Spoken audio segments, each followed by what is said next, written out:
नमस्कार, मैं अभिषेक कुमार। मैं नास्तिक की हूँ एवं अन्य लेख के पॉडकास्ट में आप सभी का स्वागत है।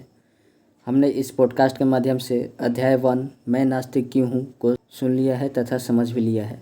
आज के इस पॉडकास्ट के माध्यम से हम अध्याय 2 जिसका नाम है हमें फांसी देने के बजाय गोली से उड़ा दिया जाए उसको सुनेंगे और भगत सिंह के विचारों को समझने की कोशिश करेंगे। Are you ready? Let's start. फांसी पर लटकाए जाने से 3 दिन पूर्व 20 मार्च 1931 को सरदार भगत सिंह तथा उनके सहयोगियों श्री राजगुरु एवं श्री सुखदेव ने नामांकित पत्र के द्वारा सम्मिलित रूप से पंजाब के गवर्नर से मांग की थी कि उन्हें युद्धबंदी माना जाए तथा फांसी पर लटकाए जाने के बजाय गोली से उड़ा दिया जाए। यह पत्र इन राष्ट्रवीरों की प्रतिभा, राजनीतिक मेधा, साहस एवं शौर्य की अमर गाथा का एक महत्वपूर्ण अध्याय है। 20 मार्च 1931 को भगत सिंह और उनके सहयोगी राजगुरु और सुखदेव एक पत्र लिखते हैं पंजाब के गवर्नर के पास। पत्र इस प्रकार से है। 20 मार्च 1931 प्रति गवर्नर पंजाब शिमला महोदय, उचित सम्मान के साथ हम नीचे लिखी बातों को आपकी सेवा में रख रहे हैं। भारत की ब्रिटिश सरकार के सर्वोच्च अधिकारी वायसराय ने एक विशेष अध्यादेश जारी करके लाहौर षड्यंत्र अभियोग की सुनवाई के लिए एक विशेष न्यायाधिकरण यानी ट्रिब्यूनल की स्थापना की थी, जिसने 7 अक्टूबर 1930 को हमें फांसी का दंड सुनाया। हमारे विरुद्ध सबसे बड़ा आरोप यह लगाया गया है कि हमने सम्राट जॉर्ज पंचम के विरुद्ध युद्ध किया है। न्यायालय के इस निर्णय से 2 बातें स्पष्ट हो जाती हैं। पहली यह कि अंग्रेज जाति और भारतीय जनता के मध्य एक युद्ध चल रहा है। दूसरी यह कि हमने निश्चित रूप से हमें इस युद्ध में भाग लिया है, अतः हम युद्धबंदी हैं। यद्यपि इनकी व्याख्या में बहुत सीमा तक अतिशयोक्ति से काम लिया गया है, तथापि हम यह कहे बिना नहीं रह सकते कि ऐसा करके हमें सम्मानित किया गया है। पहली बात के संबंध में हम तनिक विस्तार से प्रकाश डालना चाहते हैं। हम नहीं समझते हैं कि प्रत्यक्ष रूप से ऐसी कोई लड़ाई छिड़ी हुई है। हम नहीं जानते कि युद्ध छिड़ने से न्यायालय का आशय क्या है, परंतु हम इस व्याख्या को स्वीकार करते हैं और साथ ही इसे इसके ठीक संदर्भ में समझना चाहते हैं। युद्ध की स्थिति, हम यह कहना चाहते हैं कि युद्ध छिड़ा हुआ है और यह लड़ाई तब तक चलती रहेगी जब तक कि शक्तिशाली व्यक्तियों ने भारतीय जनता और श्रमिकों के आय के साधनों पर अपना एकाधिकार कर रखा है। चाहे ऐसे व्यक्ति अंग्रेज पूंजीपति और अंग्रेज या स्वतः भारतीय ही हो, उन्होंने आपस में मिलकर एक लूट जारी कर रखी है। चाहे शुद्ध भारतीय पूंजीपतियों के द्वारा ही निर्धनों का खून चूसा जा रहा हो, तो भी इस स्थिति को कोई अंतर नहीं पड़ता है। यदि आपकी सरकार कुछ नेताओं या भारतीय समाजों की मुखियाओं पे प्रभाव जमाने में सफल हो जाए, कुछ सुविधाएं मिल जाए अथवा समझौते हो जाए, इससे भी स्थिति नहीं बदल सकती तथा जनता पर इसका प्रभाव बहुत कम पड़ता है। हमें इस बात की भी चिंता नहीं कि युगों को एक बार फिर धोखा दिया गया है और इस बात का भी भय नहीं कि हमारे राजनीतिक नेता पथभ्रष्ट हो गए हैं और वे समझते हैं कि बातचीत में इन निरपराध, बेघर और निराश्रित बलिदानों को भूल गए हैं, जिन्हें दुर्भाग्य से क्रांतिकारी पार्टी का सदस्य समझा जाता है।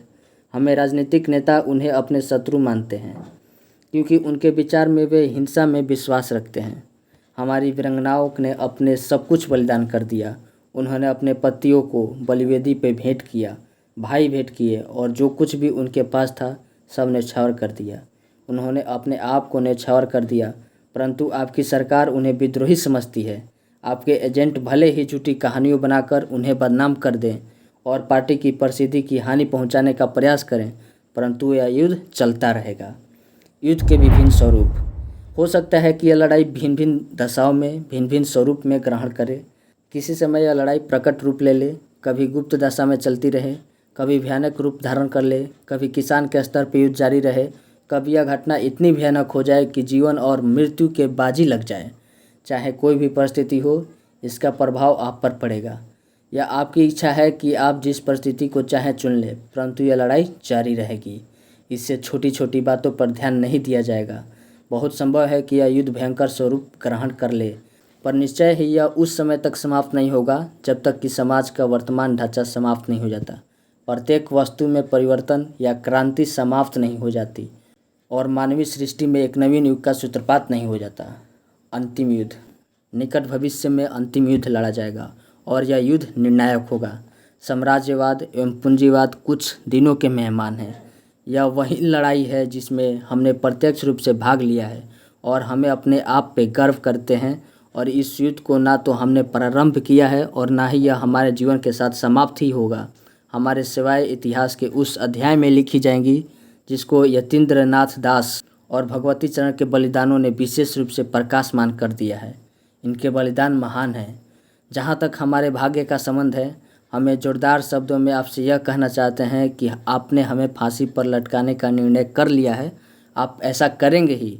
आपके हाथों में शक्ति है और आपको अधिकार भी प्राप्त हैं, परंतु इस प्रकार आप जिसकी लाठी उसकी भैंस वाला सिद्धांत ही अपना रहे हैं और आप उस पर कटिबद्ध है। हमारे अभियोग की सुनवाई इस बात को सिद्ध करने के लिए पर्याप्त है कि हमने कभी कोई प्रार्थना नहीं की और अब भी हम आपसे किसी प्रकार की दया की प्रार्थना नहीं करते। हम आपसे केवल यह प्रार्थना करना चाहते हैं कि आपकी सरकार के ही न्यायालय के निर्णय के अनुसार हमारे विरुद्ध युद्ध जारी रखने का अभियोग है। इस स्थिति में हम युद्धबंदी हैं, अतः इस आधार पर हमें आपसे मांग करते हैं कि हमारे प्रति युद्धबंदियों जैसा ही व्यवहार किया जाए और हमें फांसी देने के बदले गोली से उड़ा दिया जाए। यह सिद्ध करना आपका काम है कि आपको उस निर्णय में विश्वास है जो आपकी सरकार के न्यायालय ने किया है। आप अपने कार्य द्वारा इस बात का प्रमाण दीजिए। हम विनयपूर्वक आपसे प्रार्थना करते हैं कि आप अपने सेना के विभाग को आदेश दे दें कि हमें गोली से उड़ाने के लिए एक सैनिक टोली भेज दी जाए। भवदीय भगत सिंह राजगुरु सुखदेव।